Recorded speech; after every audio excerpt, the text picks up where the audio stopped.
महाशिवरात्रि का पर्व ये सिर्फ एक रात नहीं है, इसे आत्मा और परमात्मा के मिलन का एक बहुत बड़ा अवसर माना जाता है। हाँ, कहते हैं कि इस रात जो आध्यात्मिक ऊर्जा होती है पृथ्वी पर, वो अपने चरम पर होती है। बिल्कुल, शास्त्रों में तो यहाँ तक कहा गया है कि इस रात अगर आपने पूजा कर ली तो हजारों जन्मों के पाप भी शांत हो जाते हैं। और इन कथाओं का महत्व भी उतना ही है।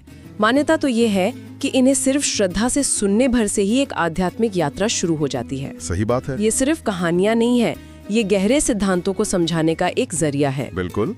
और आज हमारे पास जो कहानी है वो तो शायद भक्ति के बारे में हमारी पूरी समझ को ही चुनौती दे दे। आप सोचिए, एक तरफ महाशिवरात्रि का इतना बड़ा उत्सव, मंदिरों में घंटियों की आवाज, हर तरफ उल्लास, और दूसरी तरफ एक ऐसा भक्त जिसके जीवन में सिर्फ और सिर्फ अंधकार है। एक गहरा विरोधाभास है ये। हाँ, तो आज हम इसी की गहराइयों में उतरेंगे। हमारा मिशन ये समझना है कि जब किसी के पास चढ़ाने के लिए, अर्पित करने के लिए कुछ भी ना हो, कोई फूल नहीं, कोई फल नहीं, कोई सांसारिक वस्तु नहीं, तब सच्ची भेंट, सच्ची पूजा का स्वरूप क्या होता है। और इसके लिए हम दीनबंधु की कहानी का सहारा लेंगे। ये कहानी एक बहुत जरूरी सवाल पूछती है कि ईश्वर तक पहुंचने का रास्ता क्या है। क्या वो कर्म कांडों से होकर जाता है या सीधे दिल से जुड़ता है? तो चलिए इसी सवाल के साथ शुरू करते हैं। कहानी हमें मिलवाती है दीनबंधु से, और उसका नाम ही अपने आप में एक विरोधाभास है। हाँ, नाम है दीनबंधु, दीनों का मित्र। पर सच तो ये है कि उसका अपना कोई नहीं था, कोई बंधु नहीं। वो अनाथ था, बेहद गरीब, गांव के बाहर एक टूटी फूटी झोपड़ी में रहता था। ऐसी झोपड़ी जो शायद हवा के एक तेज झोंके से ही गिर जाए। बिल्कुल।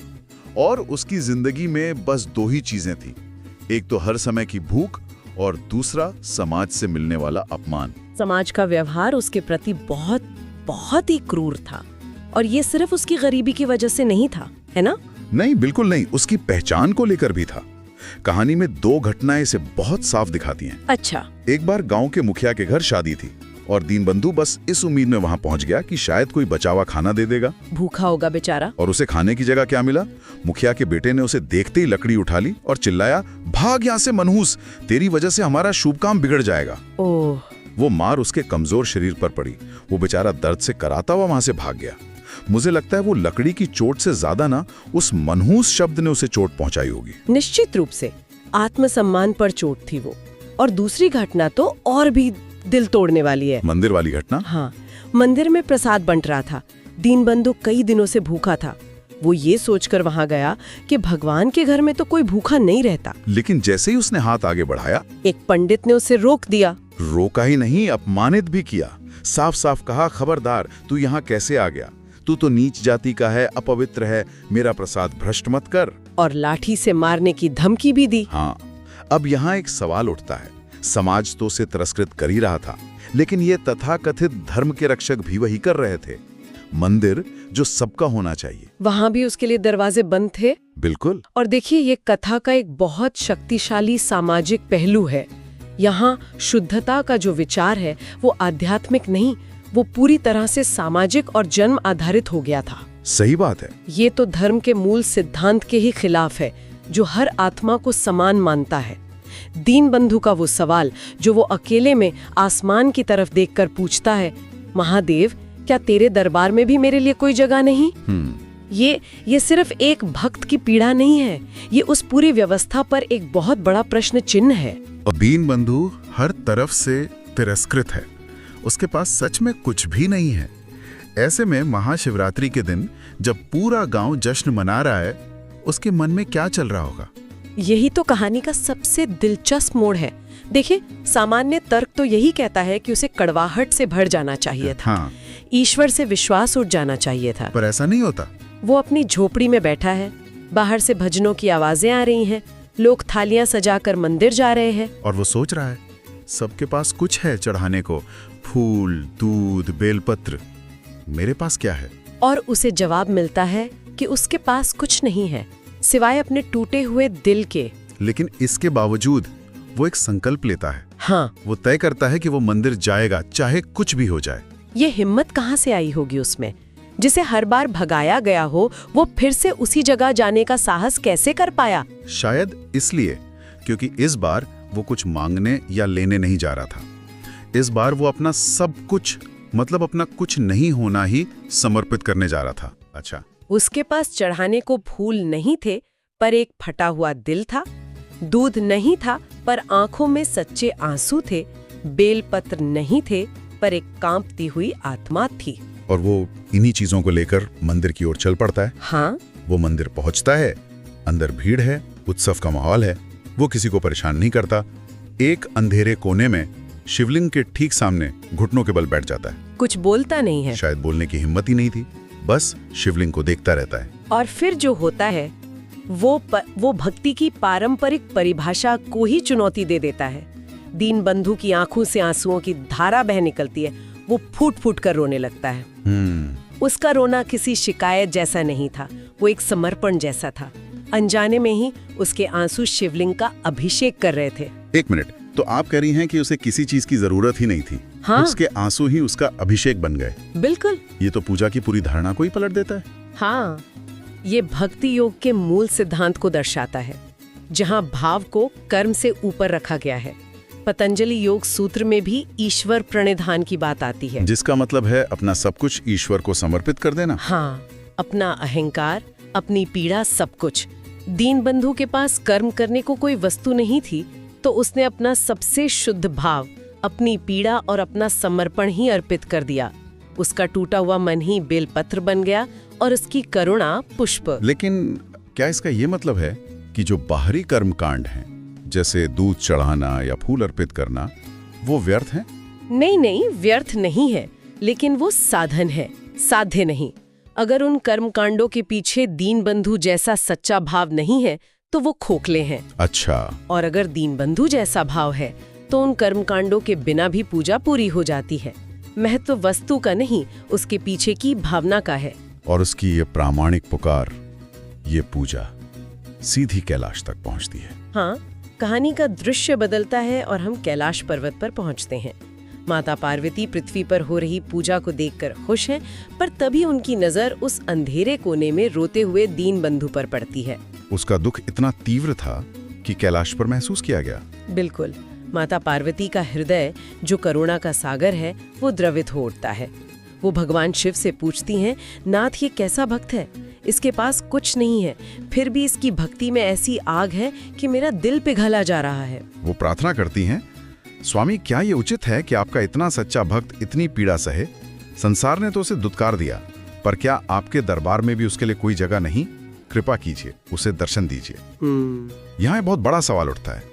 अगर शिव सर्वज्ञ हैं, वो दीनबंधु की हर पीड़ा को महसूस कर रहे थे, तो उन्होंने उसे पहले क्यों नहीं बचाया? क्या भक्त का इतना टूटना जरूरी था? ये बहुत गहरा प्रश्न है और इसका उत्तर ही इस कथा का सार है। भगवान शिव कहते हैं, देवी, तुम ठीक कहती हो, संसार इसे नहीं पहचान पाया, पर मेरी दृष्टि से कुछ भी छिपा नहीं है। इसकी हर चोट, हर अपमान, हर आंसू सीधे मेरे दिल पर लगा है। तो उन्होंने प्रतीक्षा क्यों की?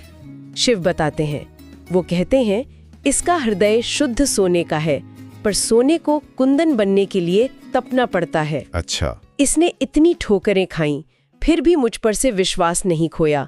इसकी भक्ति विपरीत परिस्थितियों में भी अटल रही। यही सच्ची परीक्षा थी। तो ये एक तरह की परीक्षा थी, ये देखने के लिए कि उसका विश्वास कितना गहरा है। हाँ, आप ऐसा कह सकते हैं। भक्ति वो नहीं जो सुख में की जाए, बल्कि वो है जो हर दुख और अपमान के बाद भी डगमगाए नहीं। और दीनबंधु ने वो परीक्षा पार कर ली थी। बिल्कुल।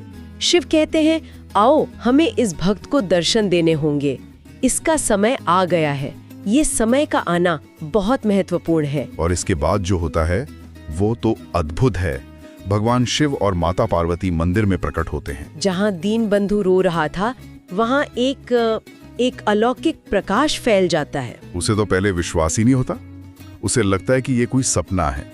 वो त्रिशूलधारी भगवान शिव और करुणा की मूर्ति माता पार्वती को अपने सामने देखता है। उसके शरीर में जैसे एक नई ऊर्जा आ जाती है।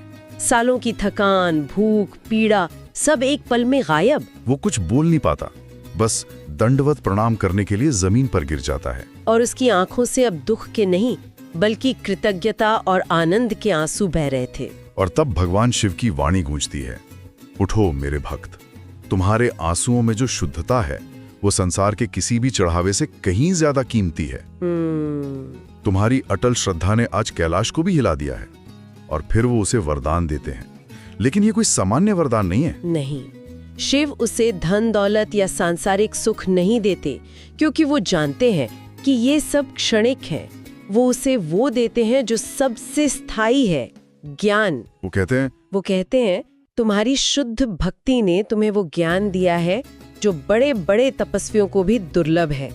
तुम आज से केवल दीन बंधु नहीं, बल्कि ज्ञान बंधु कहलाओगे। तुम्हारी वाणी में सत्य और हृदय में प्रेम का वास होगा। दीन बंधु से ज्ञान बंधु, ये सिर्फ एक नाम का बदलना नहीं है, ये तो पूरे अस्तित्व का बदलना है। और ये बदलाव तुरंत दिखाई भी देता है। उसके मैले कपड़े साफ हो जाते हैं, शरीर चमकने लगता है। लेकिन सबसे बड़ा बदलाव तो अंदर हुआ था। बिल्कुल, और इसका सबूत हमें तुरंत मिलता है। हाँ, जब मंदिर में मौजूद गांव वाले, जिन्होंने ये सब देखा था, पछतावा में उसके पैरों में गिरना चाहते हैं, तो वो उन्हें रोक देता है। एक पल के लिए सोचिए, ये वो ही लोग हैं जिन्होंने उसे मारा था, अपमानित किया था, भूखा भगाया था। हाँ, किसी के भी मन में गुस्सा या एक विजयी भाव तो आता ही, लेकिन दीनबंधु की आंखों में क्या था? उसकी आंखों में न गुस्सा था न बदला, उसकी आंखों में असीम करुणा थी। ये उस ज्ञान का प्रमाण था। हाँ, वो हाथ जोड़ के कहता है, मेरे बंधुओं, आपने जो कुछ भी किया वो केवल आपकी अज्ञानता के कारण था। मैं आप सबसे क्षमा मांगता हूँ। वो उनसे क्षमा मांगता है। ये तो अविश्वसनीय है। सही कहा। इसका मतलब है कि सच्ची भक्ति का जो अंतिम फल है, वो मोक्ष या आशीर्वाद से भी बढ़कर है। वो है आंतरिक परिवर्तन, क्षमा करने और प्रेम फैलाने की क्षमता। वो अब सचमुच ज्ञानोबंधु बन चुका था, जो अपने ज्ञान और करुणा से पूरे संसार का बंधु था। बिल्कुल। उसका नाम अब जाके सार्थक हुआ था। तो ये कथा हमें सिखाती है कि सच्ची भक्ति किसी चढ़ावे, किसी सामग्री या कर्मकांड की मोहताज नहीं है। वो तो बस हृदय की पवित्रता, अटल विश्वास और सच्चे आंसुओं में बसती है। दीनबंधु की कहानी महाशिवरात्रि के मूल तत्व को ही दर्शाती है, आत्मा का परमात्मा से मिलन। और ये मिलन किसी बाहरी दिखावे से नहीं, बल्कि आंतरिक समर्पण से संभव हुआ। उसकी भक्ति इतनी शुद्ध और शक्तिशाली थी कि उसने, जैसा शिव ने खुद कहा, कैलाश को भी हिला दिया। ये कहानी हमें आज के समय में एक बहुत जरूरी सवाल पूछने पर मजबूर करती है।